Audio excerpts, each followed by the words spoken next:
Ya teman-teman, selamat berjumpa lagi di channel CMTV. Dan kali ini kita masih fokus tentang ini ternak ayam Bangkok ya. Jadi ayam Bangkok itu kan bisa dijadikan beragam, maunya kita apa gitu ya. Mau dijadikan ayam aduan juga boleh, mau dijadikan ayam pedaging juga boleh gitu ya. Ayam aduan karena memang khusus dia kan, ayam Bangkok itu. Kemudian dipakai ayam pedaging juga bisa karena kan postur tubuhnya itu kan cukup bagus, cukup tinggi gitu ya. Jadi bagus juga untuk ayam pedaging. Nah, uh, breedingnya juga bagus kan gitu. Nah, karena itu kita akan masih bahas tentang itu. Tetapi ada satu hal yang kemarin ditanyakan oleh teman-teman, apakah penggunaan air cucian beras atau air leri itu difermentasi atau langsung gitu ya. Nah, uh, kita akan bahas tentang air leri atau air cucian beras itu lebih mendalam lagi tentang kegunaannya apa, kemudian cara penggunaannya juga bagaimana gitu ya. Nah, sebelum saya lanjutkan lagi untuk bercerita tentang air cucian beras atau air leri ini, Anda yang baru saja bergabung jangan lupa ya, subscribe terlebih dahulu, kemudian jangan lupa juga tekan tombol loncengnya supaya nanti kalau kita ada update terbaru video, Anda akan mendapatkan notifikasi dan itu adalah ilmu untuk Anda, untuk teman-teman yang ingin menggunakan atau memanfaatkan informasi ini untuk cara berternak ayam pedaging ataupun ayam Bangkok gitu ya. Jangan lupa juga share video ini ke teman-teman Anda supaya nanti teman-teman Anda yang sedang membutuhkan informasi ini bisa terbantu dan kita sama-sama saling membantu. Itu kan berarti sodako gitu ya, saling membantu. Oke, jadi begini, penggunaan air cucian beras atau air leri itu memang bermanfaat untuk semuanya ya. Jadi bukan saja untuk ya semuanya, manusia juga iya. Mungkin tidak percaya bahwa manusia menggunakan air dari cucian beras itu ya.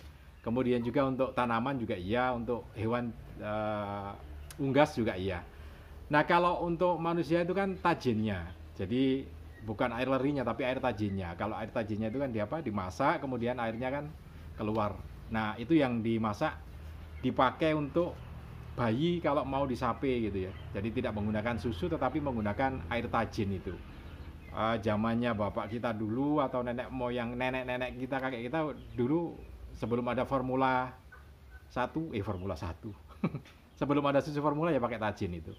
Nah, air cucian beras atau air leri itu memang banyak vitaminnya. Ada vitamin B, B-nya pun macam-macam, ada B1, B3 dan B6 gitu ya. Nah, itu bagus. Jadi kalau untuk tanaman dulu kita sering pakai untuk menyiram jamur janggel jagung atau jamur merang, tumbuhnya bagus gitu ya. Ada zat tumbuhnya di situ sehingga sangat bagus untuk pertumbuhan jamur itu tadi. Dan rasanya juga jadi gurih gitu ya.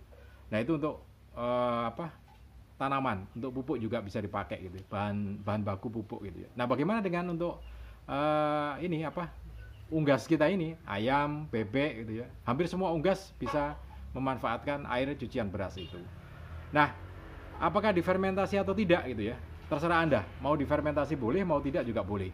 Tapi yang ingin saya bagikan di sini untuk kita tidak pernah pakai fermentasi gitu ya.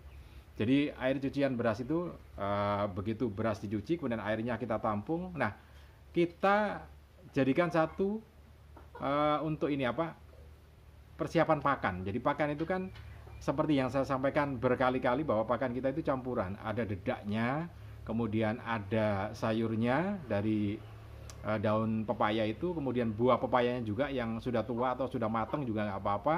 Kemudian pakai air kan, diolah pakai air. Nah, airnya itu pagi hari kita mesti pakai air cucian beras itu ya. Jadi sehari sekali itu pakai cucian beras pagi harinya itu. Dicampur juga kalau kurang dicampur dengan air biasa yang bagus gitu ya. Nah, kemudian kita berikan ke ayam-ayam yang ada itu, unggas kita itu.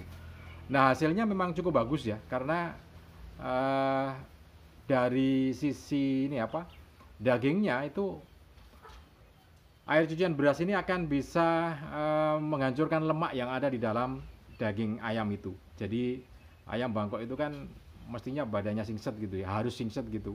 Sehingga dengan air cucian beras itu maka lemak yang ada di ayam itu akan hilang lebih banyak ke dagingnya. Jadi badannya jadi lebih singset gitu ya untuk aduan itu. Nah, Itu kegunaannya. Kemudian yang lainnya juga, dari air cucian beras yang dipakai itu, maka itu akan bisa memperlancar ini apa, eh, proses penyerapan makanan gitu ya.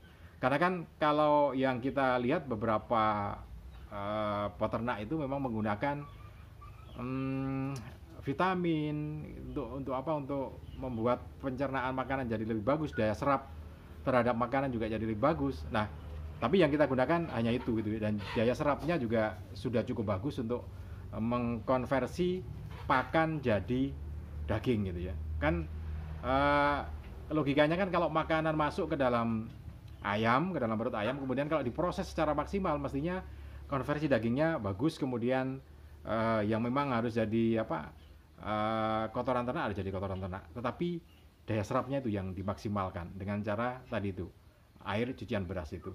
Nah, berapa kali ya? Ya terserah. Kalau kita sih karena kebutuhannya juga cukup banyak, sehingga kita hanya sekali ya, pagi hari itu kalau kita dapat cucian beras kita tampung sehari, pagi dan sore, kemudian pagi dipakai, dicampurkan dengan makanan itu ya. Jadi kalau dikasihkan khusus biasanya nggak mau. Ayam itu nggak mau kalau dikasih minum air cucian beras, itu nggak mau biasanya.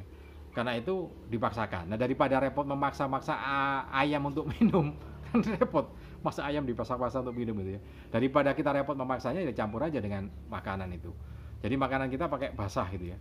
Sebagian ayam yang sudah dewasa atau indukan itu kita kasih makanan basah, dicampur air, kemudian ya itu tadi, airnya dicampur dengan makanan itu, sehingga langsung dikonsumsi oleh unggas, ya bisa ayam bisa bebek gitu ya, bisa dipakai itu, sehingga mudah cara apa, cara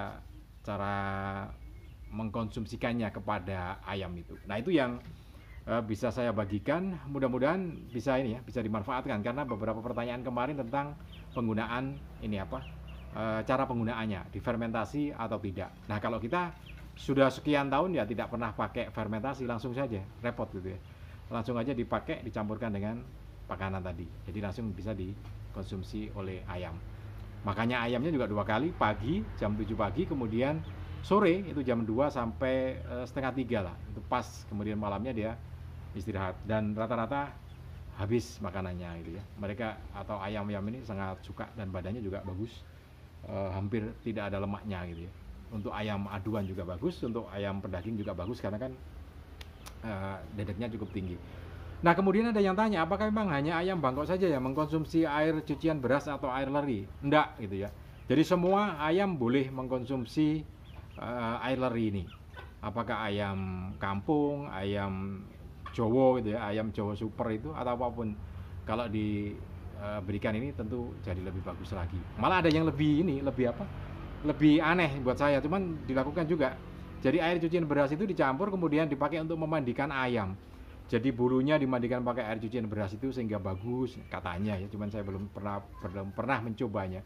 Kemudian untuk memandikannya di apa, di ketiaknya, di pahanya, di badannya itu dipakai dengan air cucian beras itu. Katanya sih bisa membuat lemak-lemak juga bisa berkurang gitu ya, dan badannya jadi lebih bagus, bulunya juga lebih bagus. Ada yang menggunakannya semacam itu. Terserah Anda mau pakai yang mana, tapi itu informasinya. Oke, mudah-mudahan ini bisa bermanfaat untuk Anda. Salam dan sukses selalu untuk Anda.